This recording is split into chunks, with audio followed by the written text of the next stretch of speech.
안녕하세요. 저는 고3 딸 뒷바라지 하랴 비위 맞추랴 바쁜 50대 초반 여성입니다. 솔직히 저희 딸은 공부를 그리 빼어나게 잘하지도 않고요. 또 그리 열심히 하지도 않는 것 같은데 고등학교 3학년이라고 유세란 유세는 어찌나 부리는지 거실에서 텔레비전 하나 못 보게 해요. 제가 거실에서 드라마라도 한 편 보잖아요. 바로 나와서 텔레비전 소리 줄이라고 뭐라고 하더라고요. 이해해줘야지 뭐 어쩌겠어 라고 생각하다가도 귀가 저리 밝아서야 공부가 되기는 되는 걸까 싶었네요. 지금도 저는 딸이 뭐라고 할까봐 안방에 들어와서 라디오를 듣고 조심스레 사연을 적는 중이에요. 이번에는 또 키보드 소리가 크다고 와서 뭐라고 할까봐 신경 쓰이네요. 그런데 정말 솔직하게 말하자면요. 고등학교 3학년이라고 유세 부리고 성질 부리는 딸이 저는 너무나도 기특하더라고요. 대부분의 제 또래 부부들은 자식들이 성질 부리면 키워준 은혜도 모른다느니 다 크고 부모 섭섭하게 한다더니 그런 식으로 말하고는 하던데요. 우리 가족과 다른 가족들이 조금은 다른 사정을 갖고 있어서 서로의 마음이 다른 것 같더라고요. 저도 언젠가 딸에게서 배은망덕하다는 감정을 느낄 수 있을까요? 아무튼 우리 가족은 이렇게 잘 살고 있어요 하고서 자랑하고 싶은 마음에 이 사연을 쓰게 되었어요. 이 사연을 적으며 벌써 눈물이 날 것 같지만 꾹 참고 열심히 적어볼게요. 저는 위로 오빠가 한 명 있고요. 워낙 가부장적인 가정 속에서 자랐어요. 매 끼니마다 오빠가 남긴 밥과 반찬을 먹는 건 기본. 어린 나이부터 여자라는 이유로 요리면 요리, 설거지면 설거지, 온 집안일을 하며 자라왔네요. 주방에 들어오기라도 하면 큰일이라도 날 듯 굴던 아빠와 오빠가 생각나네요. 아빠와 오빠는 저와 엄마가 밥상을 차리지 않는 한 손 하나 까딱도 안 했죠. 그런 가정 환경에서 자랐던 제가 성인이 되고서 결혼 소식이 따로 없자 엄마부터 시작해서 할머니, 아빠, 오빠 아주 집안이 난리가 나더라고요. 제가 어디 하자 있는 것도 아닌데 왜 결혼을 안 하냐는 소리부터 시작해 맞선을 알아봐 주겠다면서 부모님 친구의 아들을 소개해주려 애쓰더군요. 그 당시엔 결혼을 안 하면 사람을 이상하게 보곤 했기 때문에 그렇게 등 떠밀려 맞선을 봤어요. 부모님 친구의 아들이라는 사람과 맞선을 보고 몇 번을 더 만나니까요. 자연스럽게 결혼 얘기가 오가면서 결혼 분위기가 형성되더니 어영부영 제 의견을 말할 시간도 없이 그 사람과 결혼하게 되더군요. 처음부터 그 사람이 제 마음에 들었던 것은 아니었는데 또 그리 마음에 안 들었던 것도 아니었거든요. 다만 조금 더 알아갈 시간이 있었으면 좋았을 텐데 싶어요. 저의 결혼은 사랑이라는 감정보다는 현실과의 타협으로 이루어진 결혼이라 초반에는 남편과 어색하기도 하고 서먹하기도 했는데요. 정말 다행스럽게도 남편은 알아갈수록 좋은 사람인 듯 싶었어요. 저희 부모님은 정말 한 가부장 하셨거든요. 그런데 남편은 2대 독자여서 그런지 시부모님은 더했지 덜하지는 않더라고요. 저는 결혼하면서 집을 구할 때 시댁에 들어가지도 않고 일부러 시댁과 멀리 떨어진 곳으로 구했는데요. 세상에 시부모님이 우리를 따라서 옆집으로 이사까지 오셨었어요. 교육해야 한다면서요. 어느 정도인지 대충 예상 가시죠? 진득하게 따라온 시부모님은 역시나 한 가지만 하시지 않으셨네요. 제가 만든 반찬 트집 잡기는 물론이고 매일같이 신혼집에 찾아와 참견하시고요. 그리고 결혼하자마자 저에게 아들을 낳으라며 강요하시더라고요. 남편은 그런 시부모님을 보며 제발 그만 좀 하시라고 했지만 이미 손자의 혈안이 된 시부모님에게는 아들의 말도 소용이 없더군요. 저의 첫 아이는 생각보다 이르게 찾아왔는데요. 집안의 모든 기대를 비웃기라도 하듯 딸이었습니다. 첫 손주가 딸이라는 소식을 듣자 시부모님은 저에게 고생했다는 격려는커녕 굉장히 구박하시더라고요.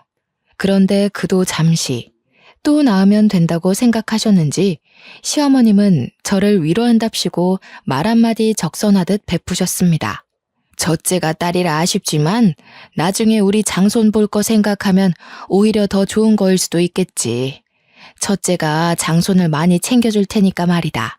저는 그 말을 듣자마자 제 못 먹던 고기 반찬이 생각나더라고요. 제 딸이 그런 서글픈 경험을 하게 된다고 생각하니 마음이 상해서 대답을 회피했네요. 그래도 시부모님은 우리 딸을 꽤나 예뻐했어요. 딸이라고 구박할 때는 언제고 첫 손주라 감회가 색다르긴 색달랐나 보더라고요. 가끔 인형도 사다 주면 귀여워하시기도 아이의 자그마한 손을 주물럭거리며 어찌 이리 작냐며 고사리 손이라며 웃기도 하셨죠. 그렇다고 아들을 바라는 시부모님의 마음이 사그라들지는 않았어요. 시부모님은 온갖 미신을 다 갖고 오셨는데요. 달 뜨는 밤에 물 떠다 놓고 비는 건 별것도 아니었고요. 무슨 궁합을 보고 오셨는지 합방일마저 주시더라고요. 심지어는 어디서 아들 셋 낳은 여자의 팬티를 가져와서는 저에게 입으라며 주시기도 했습니다. 아들에 집착하면서도 우리 딸을 귀여워하는 일련의 과정들을 통해서 저는 시부모님이 아들을 아주 많이 바라기는 해도 차별적인 행동을 정말 자주 하기는 해도 그리 나쁜 사람은 아니라고 생각했어요. 네, 제가 참 순진했죠. 제 딸을 예뻐하는 것만 보며 다른 걸 눈 감다뇨. 저의 생각은 둘째를 가지며 완전히 뒤집히게 되었습니다. 첫째를 낳고 3년 뒤에야 가진 둘째 아이의 성별을 확인하기로 한 날이었어요. 첫째를 데리고 갈까 하다가 시부모님께 잠시 맡기고 남편과 함께 병원에 가서 검진을 받는데 둘째도 공주님이라는 거예요. 저와 남편은 조금 난감했어요. 병원에 가기 전부터 시아버님이 자꾸 꿈에서 빨간 고추가 묶인 금줄을 봤다며 아들이 확실하다며 들뜨셨었거든요. 그런데 딸이라니 당연히 시부모님은 난리가 났죠. 2번이나 여자애냐면서 소리를 버럭 지르니 옆에서 곤히 자던 첫째는 화들짝 놀라며 깨서는 울고 저는 애 우는 걸 달래며 쩔쩔매고 정신이 하나도 없었어요. 시부모님은 뱃속의 아이를 지우고 차라리 새로 임신하라며 요즘 다 그렇게 한다며 저를 설득했지만요. 저와 남편은 반대하며 뱃속의 아이를 지켰네요. 그러자 시부모님은 그리 귀여워하시던 첫째를 다시 구박하시더라고요. 아무것도 모른 채 맑은 눈으로 미운 소리만 하는 시부모님을 바라보는 딸의 표정만 생각하면 마음이 찢어질 듯 아팠습니다. 시부모님이 제 딸을 구박할 때마다 애가 말뜻은 몰라도 다 눈치챈다며 말리고는 했었는데요. 어느 날 시부모님이 첫째를 데리고 나들이 하러 가고 싶다고 하시는 거 아니겠나요? 구박하다가 갑자기? 조금 갑작스러운 제안에 저와 남편은 일단 알겠다고 하며 저희도 얼른 준비하겠다고 했지만 시부모님이 극구 말리며 첫째와 우리만 가겠다고 하시는 거예요. 뭐가 그리 걱정이야? 첫째와 우리만 갈 테니 그리 알아라. 우리가 그간 아무것도 모르는 첫째에게 너무 못되게 군 것 같아. 오붓한 시간 좀 보내고 싶어서 그런다. 곧 첫째 생일이기도 하니까 재밌게 놀다 올 테니 걱정 말거라. 미심쩍기는 했지만 다행이다 싶었어요. 어차피 평생 안 보고 살 것도 아니고 또 시부모님이 딸과 함께 추억을 쌓다 보면 시부모님의 아들에 대한 완고한 집착도 조금 덜어지지 않을까 싶었거든요. 딸이든 아들이든 어찌됐든 손주니까요. 같이 산 세월을 무시하지 못한다고 생각했죠. 지금 생각하면 왜 그리 안일하게 생각했는지 모르겠네요. 그냥 무작정 따라갈 걸 그때도 지금도 처절히 후회했습니다. 시부모님이 그렇게 첫째와 나들이를 간 그날 늦은 저녁까지 집에 오시지 않더라고요. 현관문을 나와 밖을 서성이기도 하고 창 너머로 오고 있는지 살펴보기도 했지만 시부모님과 첫째는 아직도 집에 돌아올 기미가 안 보였어요. 재밌게 놀고 있나 보다 싶으면서도 그 어린 걸 데리고 뭐 어떻게 노시길래 이리 늦으시는 거지? 하는 마음이 들었어요. 시부모님은 아주 늦은 밤에 한 치 앞도 안 보일 정도로 깜깜한 밤이 되어서야 집에 도착하셨습니다. 그런데 시부모님 옆에 첫째가 분명히 있어야 하는데 안 보이는 거예요. 저는 당황하며 시부모님께 아이가 어디에 있는지 여쭤보았죠. 그런데 시부모님이 하시는 말이 아주 사람 분통 터지게 하더라고요. 어린 것이 아장아장 걸으려고 하길래 손 붙잡고 걸었더니 어느샌가 보니까 애가 없어졌더라고. 우리가 근처 파출소도 가보고 미아 찾기 방송도 해봤는데 소득이 없었어. 미안해서 어째? 어떡하면 좋아? 저는 이 상황이 이해가 안 가더라고요. 저보다 당황해야 할 사람은 아이를 잃어버린 시부모님 아니겠어요? 그런데 아주 침착하고 태연하게 말씀하시니 제 목소리가 점점 커질 수밖에 없었습니다. 네? 소진이를 잃어버려요? 언제 어디서 잃어버리셨는데요? 아이가 사라졌으면 당장 전화라도 하셔서 저와 남편에게 말씀해 주셨어야죠. 왜 이제야 말씀해 주시나요? 이거 혹시 몰래카메라 그런 건가요? 장난하지 마세요. 재미없어요. 우리가 이런 장난을 왜 하겠니? 일단 미안하다. 우리도 당황해서 밤이 이리 껌껌해질 때까지 아이를 찾아다녔는데 아이가 나타나질 않았어. 그 어디냐? 공원 근처에서 잃어버린 것 같기도 하고. 늦게 알아채서 정확히 기억이 나질 않아. 믿고 싶지 않아서 장난치시는 거라고 생각했어요. 장난도 아니라니 하늘이 이리 무심할 수가 있나요? 게다가 시부모님은 아이를 잃어버린 장소와 시간대를 어물쩡거리며 잘 모른다고 답하시더군요. 밤 늦은 시간에 큰 소리가 오가자 남편도 나와서 무슨 일이냐고 물어보더니 상황을 파악하고는 바로 나갈 준비를 마쳤습니다. 저도 그런 남편을 따라서 옷을 챙겨 입었네요. 제가 여쭤볼 때는 어물쩡거리며 모른다더니 남편이 정색하며 언제 어디서 잃어버리셨냐고 물어보니까 시부모님은 데리고 나간 지 얼마 안 돼서 그 호수공원에서 잃어버리셨다고 말씀하셨어요. 그리고 정말 당연하게도 낮에 잃어버린 아이를 자정이 다 되어가는 밤에 찾을 수 없었습니다. 하루아침 사이에 아이를 잃어버린 부모의 마음이란 그렇게 비참하고 애탈 수가 없었네요. 혹여나 수상한 사람을 따라갔다가 험한 꼴을 당하고 있는 건 아닌지 저는 극단적인 상상조차 하게 되었고 그럴수록 아이를 찾는 일에 매달렸어요. 남편과 함께 밤낮 없이 아이를 잃어버렸다는 장소를 뒤지며 정말 사소한 흔적이라도 찾으려고 갖은 애를 썼지만 소득 하나 얻을 수 없더라고요. 시부모님은 일주일 정도 저와 남편의 눈치를 보다가 첫째에 대한 악담을 늘어놓으며 아이를 잃어버린 당사자 같지 않게 행동하기 시작하더군요. 있을 때는 그리 귀여워하더니 이게 말이 되는 행동인가요? 아이를 잃어버려서 한 가족의 평화를 망쳐놓고는 아이에 대한 악담을 하다뇨. 저는 그런 시부모의 행동에 분노를 느끼며 혹시 일부러 잃어버린 거 아니냐며 몰아붙였고 남편은 잔뜩 흥분한 저를 안고는 토닥이며 잠시 진정하라고 하더라고요. 시부모님은 그런 저를 기가 막힌 눈으로 쳐다보며 헛웃음을 짓더니 빈정이 상한 목소리로 그렇다고 말했습니다. 그래, 일부러 버리고 왔다. 근데 네가 감히 시부모 앞에서 소리를 질러? 아이도 임신했고 그 아이도 딸이라면서. 내가 점을 보고 왔는데 첫째 아이 사주가 남자를 잡아먹는 사주라면서 첫째가 없어야 그 후에 장손을 볼 수 있다더라. 그래서 우리가 악역을 자처해 버리고 왔지.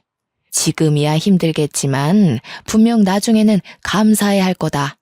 다시는 겪고 싶지 않은 정말 몹시도 비참한 순간이었네요. 머리에 찬물이 끼얹어진 것처럼 머리가 멍하고 몸을 제대로 가눌 수 없었어요. 시부모님은 저와 남편에게 근처 호수공원에서 잃어버렸다고 거짓말했다며 사실은 저 멀리 보육원에 버리고 왔다고 하더라고요. 남편이 어떻게 그럴 수가 있냐며 소리를 지르는데 저는 믿을 수 없는 현실에 눈 초점조차 제대로 잡히지 않더라고요.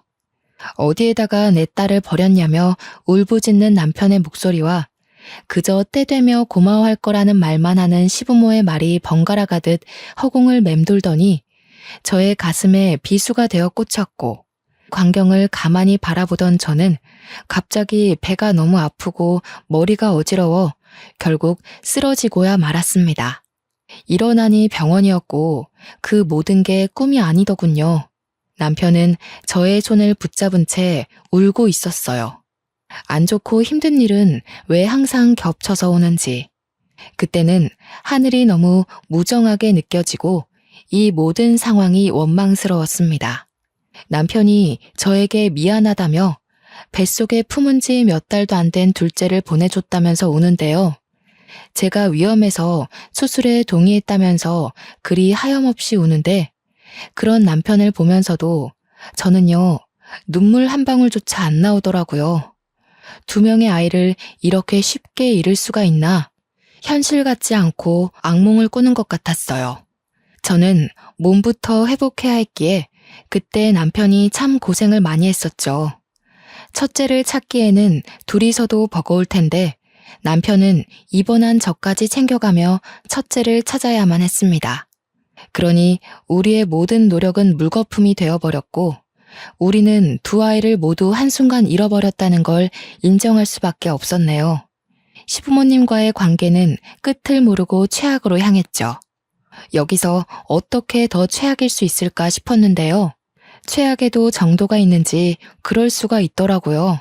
시부모님은 여전히 정신도 못 차린 채 입난 저를 찾아오기까지 하시며 아들을 낳으라고 말했습니다. 오히려 잘 되지 않았니?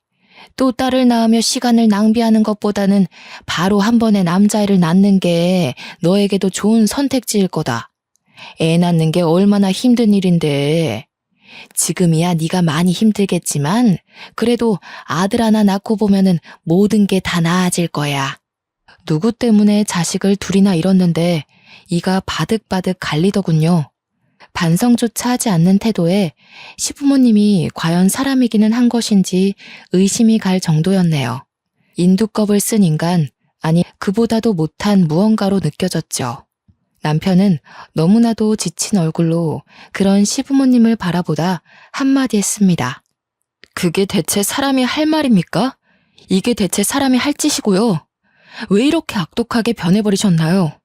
우리 첫째, 사랑하는 우리 딸, 저와 아내 앞에다 다시 데려다 놓지 않으면 저도 부모님에게서 자식을 없애버릴 겁니다. 다시는 제가 죽을 때까지 부모님 안 볼 거라고요. 그러니 제발 돌려놔 주세요. 제발요. 시부모님 두 분 모두 남편이 처절히 무너지는 모습을 보면서도 별다를 게 없는 표정이었어요. 시어머님은 남편이 안쓰럽기는 했는지 남편을 안아주려 했으나 남편은 그런 시어머님의 몸짓을 피하더라고요.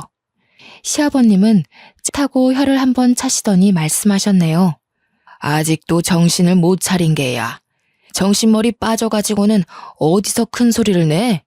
지금이야 이 애비를 원망하겠지만 나중에는 분명히 감사해야 할 거다. 더 멀리 미래를 생각해야지. 장손을 낳거라. 그럼 모든 것이 해결돼. 말이 통하지 않는 벽도 이보다는 말이 통할 것 같았네요. 말을 할 수 없는 짐승조차도 이보다는 나을 것 같았고요. 제가 퇴원하고 나서도 시부모님은 저희 집까지 찾아와서 계속 아들을 낳으라며 종용했습니다. 그때까지도 첫째 딸의 소식은 없었어요. 저와 남편이 전단지를 수백 장 뿌려도 파출소에 밥 먹듯 오가며 실종아동이 있는지 물어도 이 좁은 대한민국 땅에서 딸 하나 찾기가 그리 어렵더군요. 바로 옆집에 살았기 때문에 시부모님을 완전히 무시하기가 힘들었지만요. 저와 남편이 충청도로 거주지를 옮기면서 연을 확실하게 끊어냈습니다. 저도 남편도 시부모님을 바라보기가 힘들었거든요. 용서를 빌기는커녕 잘못이 무엇인지 모르시기도 했고 시부모님을 볼 때마다 가슴속에서 천불이 나서 제가 무슨 짓을 저지를지 저조차 알지 못할 정도로 자제력을 잃은 상태였습니다. 네, 시부모님은 그렇게 아들 울부짖더니 정말 하나뿐인 아들을 그 나이에 그렇게 잃고야 말았습니다. 당시에는 정말 뭐 하나라도 깨부시고 올 걸이라고 생각했는데요. 지금 생각해보니 시부모님에겐 아들과 영 끊기는 것이 최고의 복수 아니었나 싶네요. 이사를 가더라도 왜 굳이 충청도로 이사했는지 궁금해하실 수도 있어서요. 간단히 말을 해보자면 충청도를 선택하고 이사한 이유는 딱 하나였어요. 전국 8도를 다 돌아다닐 텐데 충청도가 한반도 위치상 중간에 있기 때문이에요.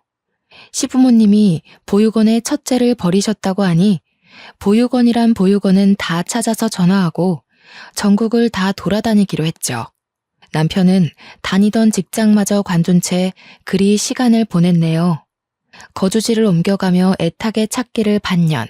시부모님이 처음 잘못 알려준 정보 때문에 애꿎은 호수공원을 뒤지면서 시간을 낭비하고 제가 쓰러지며 둘째마저 이룬 후 입원하며 또 시간을 낭비하고 충청도로 이사 준비를 하며 낭비한 시간이 셀 수 없이 많았어요. 처음부터 헛되게 날린 시간이 너무 많아 아이를 제대로 찾기 어려울 거라는 예상은 했지만 그래도 신이 있다면, 신이 우리를 버리지 않았다면 금세 찾을 수 있을 거라고 생각했는데 어느덧 반년이 지나자 그럼에도 불구하고 흔적조차 못 찾자 사람이 미칠 것 같더라고요. 정말 매일 밤 눈물로 지새우며 보냈습니다. 제대로 잠들지도 못하고요. 나중에는 또 아무런 정보조차 못 들을까봐 보육원에 전화를 거는 게 무서워지더군요. 남편과 제가 돈도 안 벌고 딸만 찾으러 다니는 생활을 오다 보니까요. 나가는 돈은 많고 들어오는 돈은 없고 당연히 생활할 돈이 부족해졌습니다. 우리가 언제까지 현실을 마냥 무시하며 살 수는 없겠더라고요. 딸을 찾으러 다니더라도 현실과 적당히 타협하기로 했죠. 어떻게 해야 돈을 벌면서도 이걸 계속 이어갈 수 있을까 고민이 많이 되더라고요. 후보는 많았습니다. 택시기사, 야채 트럭 장사, 사회복지사. 생각해 본 직업은 많았는데 택시는 전국적으로 돌아다니기 까다롭게 느껴졌고 야채 트럭 장사는 새벽에 일어나 야채를 선별하며 장소에 얽매일 수 있겠더군요. 사회복지사는 아이를 만날 현실적인 가능성이 낮게 느껴졌습니다. 우리는 결국 고민 끝에 트럭을 하나 구매해 양말 장사를 시작했어요. 계절 상관없이 어디를 가도 쉽게 팔 수 있는 것이 양말이더라고요. 때로는 우비와 우산도 같이 팔고 귀마개와 모자도 같이 팔고는 했죠. 우리는 매일 다른 지역을 돌아다니며 양말을 팔며 아이 찾기를 포기하지 않으려고 노력했어요. 혹시나 딸을 찾으면 뭐라도 하나 더 해주고 싶어 악착같이 돈도 모으려 노력했네요. 저는 남편의 곁에서 휴가철에는 뻥튀기를 같이 팔기도 하고 입학식, 졸업식 때가 되면 꽃다발을 만들어 꽃을 팔기도 하며 뭐 하나 더 벌어보려고 발버둥을 쳤습니다.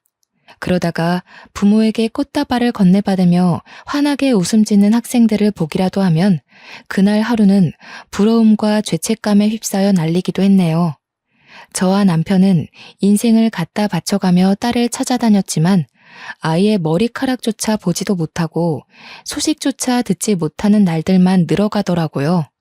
사람인지라 당연히 지치고 힘들었는데 그보다 더 힘들게 느껴지던 것은 제가 딸의 기억을 잃어간다는 것입니다.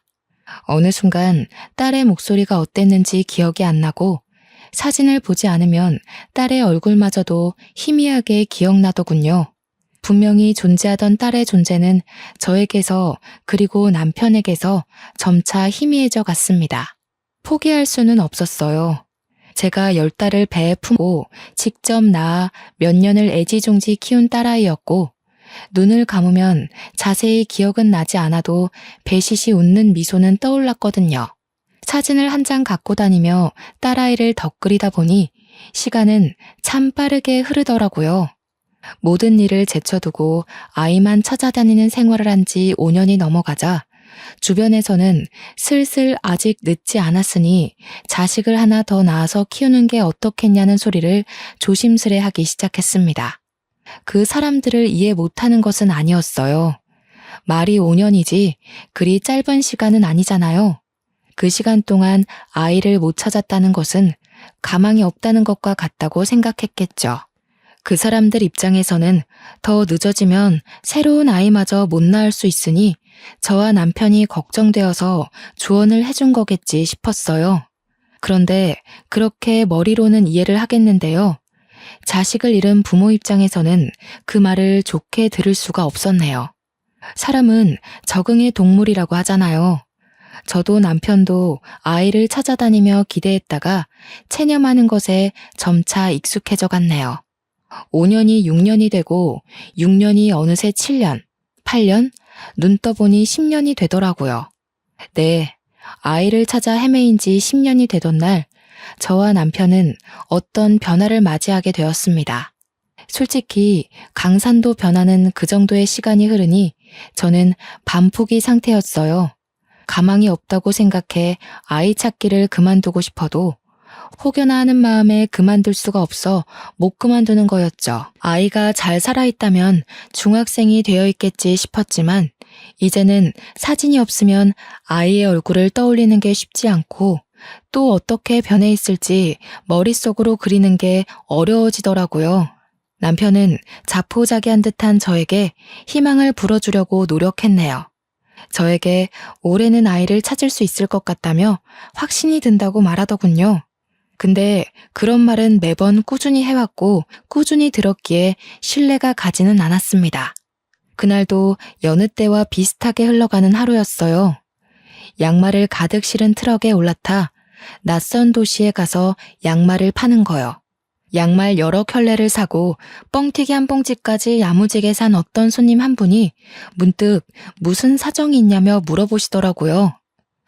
혹시나 해서 물어보는데 무슨 사정이 있어요? 얼굴이 많이 안 되어 보이시는데. 뭔지는 몰라도 힘내세요. 인생이 뭐 별거 있나요? 아니라면 죄송하고요. 원체 말하기를 좋아하시는 분 같았어요. 저는 저 멀리서 실종아동을 찾는다는 전단지를 돌리는 남편을 가리키며 말했죠. 저기 저 전단지 돌리는 남자 보이시나요? 제 남편이에요.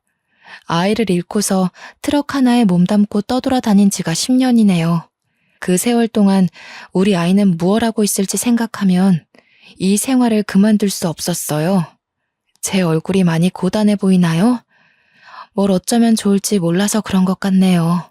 아이를 잃어버리셨다고요? 이런 세상에 제가 괜히 물어봤나 봐요. 죄송해서 어쩌죠? 그러고 보니 요즘 유전자인가 뭔가 DNA로 가족 찾을 수 있다던데 혹시 해보셨어요? 안 해보셨으면 한번 등록이라도 해보세요. 혹시 또 모르잖아요. 옛사람이어서 그럴까요? 아니면 몇 년이 지나 예전처럼 파출소로 자주 찾아가지 않아서 그럴까요? 처음 듣는 정보였어요. 손님께 감사해하며 얼른 남편을 불렀죠. 전단지를 만들어 여기저기 퍼뜨릴 생각은 했어도 유전자 등록이라니. 그 길로 바로 남편과 저는 유전자를 등록하러 갔어요. 세상 참 좋아졌다 싶었네요. 왜 이런 걸 이제야 알았을까 자책되기도 했고요. 저와 남편의 유전자를 등록하며 일말의 기대는 있었지만 체념에 익숙해진 저는 기대를 하지 않으려 했습니다. 역시나 별다른 연락은 오지 않았네요. 아이 하나만 바라보고 찾아다닌 지 10년. 그 긴 시간에도 불구하고 장난 전화는 익숙해지지 않더라고요. 아니, 익숙해지기는 했지만 상처에 익숙해지지가 않았네요. 들을 때마다 화가 나고 때로 악의 없이 장난치는 어린아이들의 목소리를 들으면 세상이 미워지고 그랬습니다. 그날도 장난 전화가 걸려오더군요. 전단지를 흩뿌리고 나서는 장난 전화가 늘 끊이지 않았지만 그래도 혹시나 하는 마음에 전화란 전화는 꼬박꼬박 받았는데요. 그걸 누가 알고는 못된 장난을 꾸준히 이어가곤 하더라고요. 유난히 재수가 없던 날이었어요. 얼마나 재수가 없었냐면요. 어떤 사람인지 아침부터 장난 전화를 계속 걸고는 제가 받으면 엄마 엄마 하며 간절히 우는 소리를 내는데요. 제가 화가 나서 이런 식으로 살지 말라고 하면 재밌는 말이라도 들은 듯 하하하 하고는 비웃더라고요. 번호를 바꿔가면서 장난 전화를 걸길래 화가 나서 대답도 않고 전화를 끊으면 그리 간절하지는 않나 봐요? 하며 약을 올리기도 했어요. 딱 보기에도 한두 명이 그러는 게 아닌지 계속 다른 번호와 다른 목소리로 전화가 오면서 1시간이 넘도록 그리 장난을 쳤습니다. 본인에게는 장난이었겠지만 저에게는 장난처럼 느껴지진 않더군요. 아이를 잃은 부모에게 아이처럼 엄마라 부르며 우는 목소리를 내다니 아기를 갖지 않고서는 힘들겠죠. 정말 아침부터 모멸감을 느끼기도 하고 사람에 대한 정이 다 떨어져 나가는 걸 느꼈어요. 겨우 아침밥을 다 먹고 나갈 준비를 하는데 이번에는 남편의 핸드폰으로 전화가 오는 게 아니겠어요? 슬쩍 보니 저장도 안 된 번호라 저와 같은 장난을 겪을까봐 걱정되더라고요. 전화를 제가 먼저 받았네요. 여보세요? 하고는 상대방의 목소리를 잠시 듣다가 뭔가 심상치 않은 느낌에 남편을 불러 스피커폰을 킨 후 같이 듣는데요. 전화를 듣던 우리의 표정은 조금씩 달라지기 시작했습니다. 진짜인가요? 거짓말 하시는 거 아니고요. 이거 몰래카메라 같은 건 아니죠. 장난 전화도 아니고 정말 진짜인 거 맞는 거죠. 하나님 세상에 정말 감사합니다. 예기치 않게 찾아온 기쁜 소식에 정말이냐고 묻는 말밖에는 할 수가 없더라고요. 핸드폰만 붙들고 정말인 거 맞냐고만 물어보다가 전화가 끊기자 저와 남편은 어느새 얼싸안고서 눈물을 뚝뚝 흘리며 엉엉 울었습니다. 다름이 아니라요. 전에 손님에게 들은 말을 따라서 우리가 유전자 등록을 했었잖아요. 전화가 와서는 이번에 유전자가 일치하는 아이가 있다는 말을 들었어요. 그때 너무 기뻐서 자세하게는 기억이 안 나는데 아무튼 나이도 성별도 너무나 우리 딸이 맞았고 또 아이 측에서 만나고 싶다는 연락이 왔다고 하네요. 우리한테도 만나보시겠냐는 의사를 물어보시는데 당연히 괜찮다고 당연히 언제든지 상관없다고 말하면서 감사하다는 말만 되풀이하게 되더라고요. 그저 스쳐 지나가 다시 볼 수 없던 그 손님 덕분에 우리가 유전자 등록을 하고 그게 이렇게 이어지다니 너무나 기쁜 마음을 숨길 수가 없었습니다. 다시 만나게 된다면 정말 이 모든 은혜를 베풀이라 그리 생각했어요. 모든 것이 믿기지 않고 꿈이 아닐까 싶어 두렵기도 하던 와중에 시간은 여느 때와 같이 무심히 지나가더군요. 저와 남편이 평생을 기대하고 소망하고는 했던 날에 아침이 밝아왔습니다. 새벽부터 일어나 머리도 하고 화장도 하고 옷도 제일 신경 써서 입으며 남편도 저도 서로에게 이거 괜찮아? 100번은 말한 듯해요.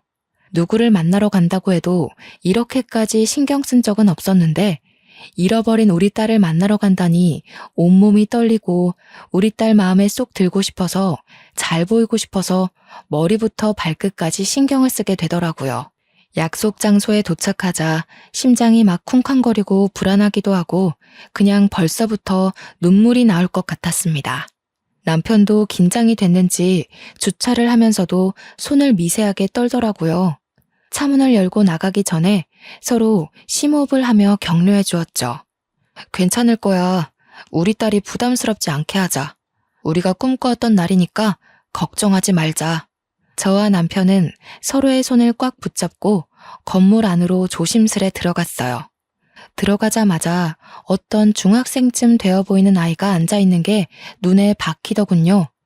아이와 눈이 마주치자마자 저 아이가 바로 내 아이라는 확신이 들면서 마음이 술렁거렸지만 오랜만에 첫 만남을 저의 눈물로 망치고 싶지는 않았기에 요동치는 제 감정을 억지로 억누르고 눈물을 참으려 노력했습니다. 마주 앉아 딸과 인사를 나눴는데 그 모든 상황이 벅차오르더라고요. 일단 아이의 음료부터 사주고 싶어서 뭐 먹을래? 하고 물어보았습니다. 딸은 코코아가 먹고 싶다고 말했어요. 어렸을 때도 단 거라면 사족을 못 썼는데요. 일이 오랜만에 만났는데도 그 사실은 변하지 않았더군요. 나오길 기다리면서 무슨 말이라도 꺼내야겠다고 생각했었지만요. 너무 오랜만에 보는 다시는 못 볼 수 있겠다 생각했던 딸의 모습을 볼 수 있게 되자 그저 하염없이 바라만 볼 수밖에 없었어요. 단정하게 빗어진 아이의 머리카락, 반듯한 이마와 살짝 처진 속눈썹, 동그란 어깨와 조약돌 같은 아이의 손톱, 어색한 듯 미묘하게 내려간 입꼬리. 귀하다는 게 이런 건가 싶고 행복했어요. 음료를 마시면서 천천히 우리의 이야기를 펼쳤습니다. 딸은 우리가 어떻게 지냈는지, 본인을 찾기는 했는지 물어보더라고요. 깊은 대화를 이어가게 되었네요. 그럼 어떻게 찾지 않을 수가 있겠니? 다니던 직장도 그만두고 충청도로 거주지도 옮겨가며 온 사방을 다 떠돌아다니며 널 찾아 헤맸지. 성과는 없었지만 지금 네 얼굴을 바라볼 수 있으니 그것만으로 만족한단다. 딸은 궁금한 게 많았는지 끊임없이 우리에게 질문하더군요. 그런 딸을 바라보며 저와 남편은 우리가 얼마나 너를 찾아다녔는지, 우리가 어떻게 헤어지게 되었는지 그 모든 것을 사죄하듯 낱낱이 다 말해주었습니다. 얼마나 찾아다니셨어요? 어떻게 우리가 헤어지게 된 거고요? 왜 이제서야 우리가 만나게 된 건가요? 왜 제가 만나자고 하는 걸 수락하셨어요? 널 잃어버린 날부터 단 하루도 빠짐없이 네 생각을 안 한 적이 없었어. 그 후 내 모든 인생을 포기하고 너를 찾아다녔다 해도 과언이 아닐 정도로 그리 찾아다녔어. 자그마치 10년이야. 솔직히 만나지 못할 거라는 생각도 했지만 너를 찾아다니는 걸 포기할 수는 없었어. 죽지 못해 살았단다. 너를 잃어버린 건 우리가 아니라 나의 부모님이었지. 그때 이후로는 연락을 안 해서 지금은 어떻게 살고 있는지 알 수는 없지만 그때 부모님이 우리에게 아주 큰 잘못을 저질렀단다. 그래서 너를 잃어버리게 된 거야. 네가 우리 옆에 없다는 걸 알게 된 후부터 정말 미친 듯이 찾아다녔어. 정말 자세하게 솔직하게 이야기해주고 싶은 게 많았지만요. 혹시라도 딸이 상처받지는 않을지 걱정되더라고요. 시부모님이 너를 고의적으로 버린 거라는 소리를 입 밖으로 꺼낼 수가 없었습니다. 저와 남편은 자세한 이야기는 피하며 우리가 버린 게 아니라는 것을 표현하려고 했네요. 아이는 그런 저와 제 남편의 노력을 알기라도 하듯 빤히 쳐다보더니 이내 눈물이 가득 고인 눈으로 슬핏 웃더군요.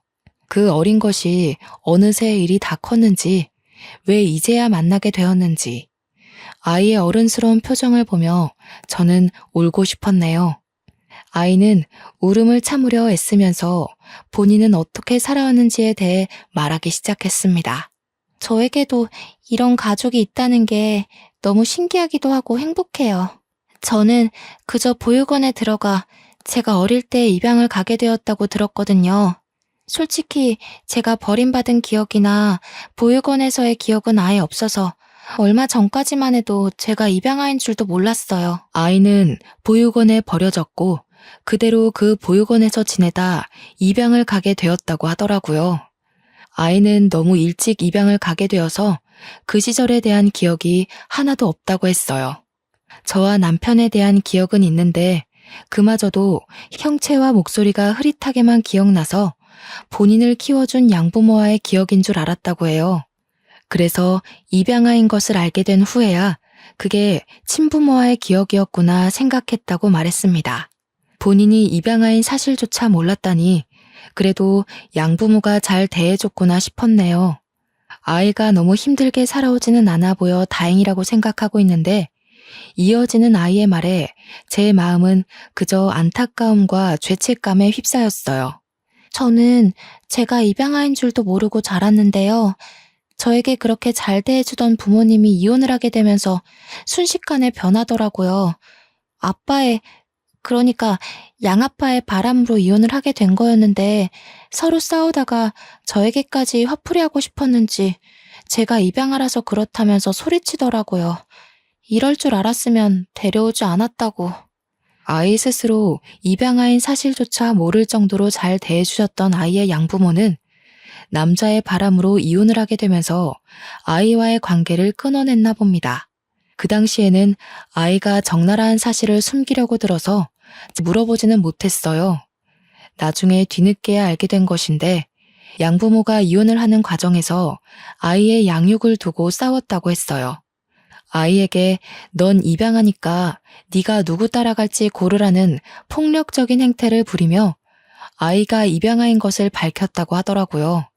심지어 아이가 누군가를 선택해 따라가려고 하면 그런 아이를 외면하려 했다고 들었습니다.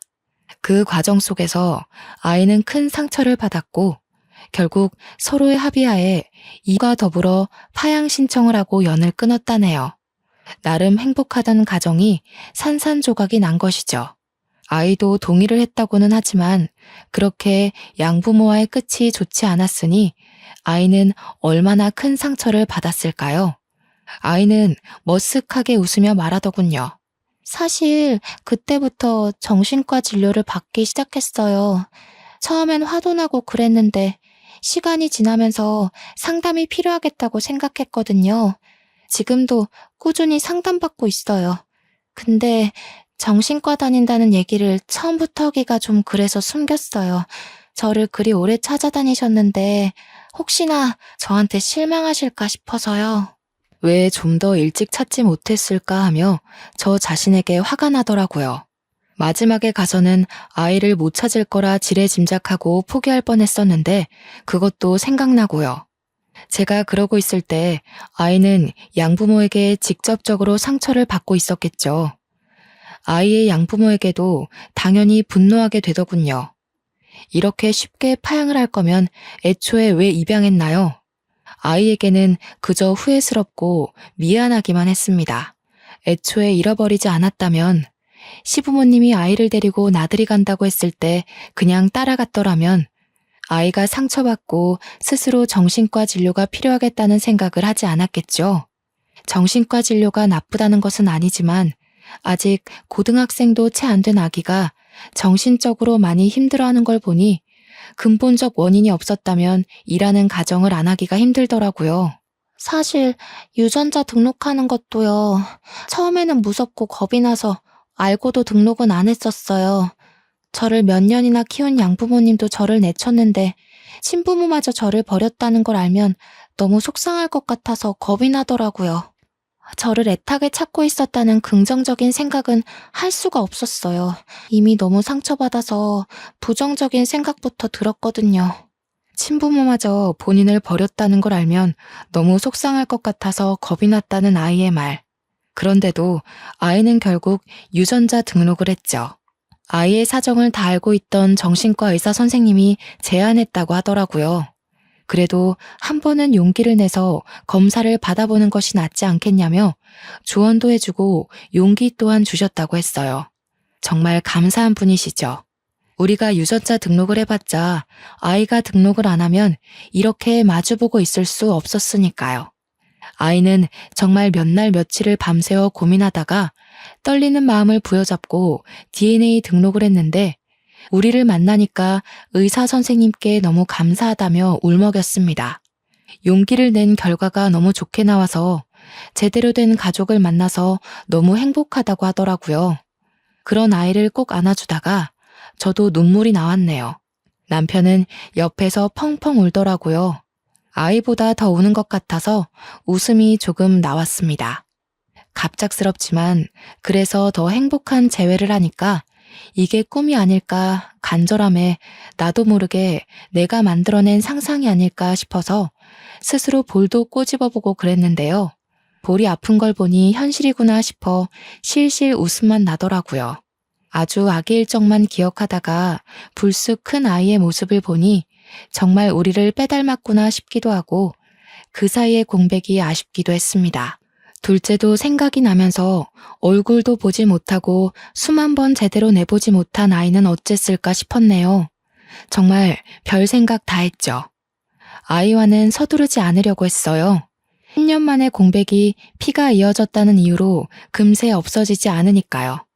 천천히 친해지다 조심스럽게 같이 사는 것이 어떠겠냐고 물어보았고 활짝 웃으며 그런 제 말을 기다렸다고 했습니다.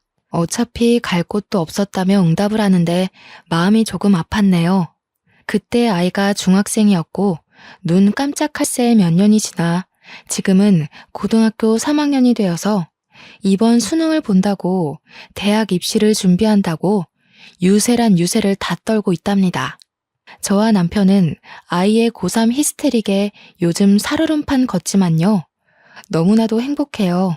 우리가 편하지 않다면, 우리를 믿지 않는다면 딸은 저렇게까지 성질을 부리지 못했을 테니까요. 물론 조금 성질을 줄여줬으면 좋겠다는 마음은 당연히 있죠.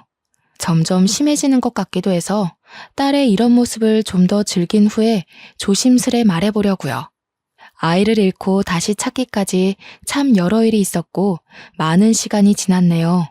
유전자 등록이라는 것을 알려준 이름 모를 손님과 딸에게 용기를 준 딸의 상담의사 선생님께 너무나도 감사하고 앞으로 딸아이의 상처를 보듬어주면서 사랑만 가득가득 주려고 해요. 그간 전해주지 못한 사랑이 너무나도 많이 쌓여가지고요. 지금은 잃어버린 10년에 비하면 딸과 정말 짧은 시간 함께 했는데 앞으로 살아가면 살아갈수록 떨어져 있던 그 10년이 짧게 느껴질 수도 있겠죠. 그러면 저는 여기서 글을 마치도록 할게요. 제 사연 들어주셔서 감사하고 여러분들도 사랑 가득한 나날들 보내시길 바랍니다. 안녕히 계세요.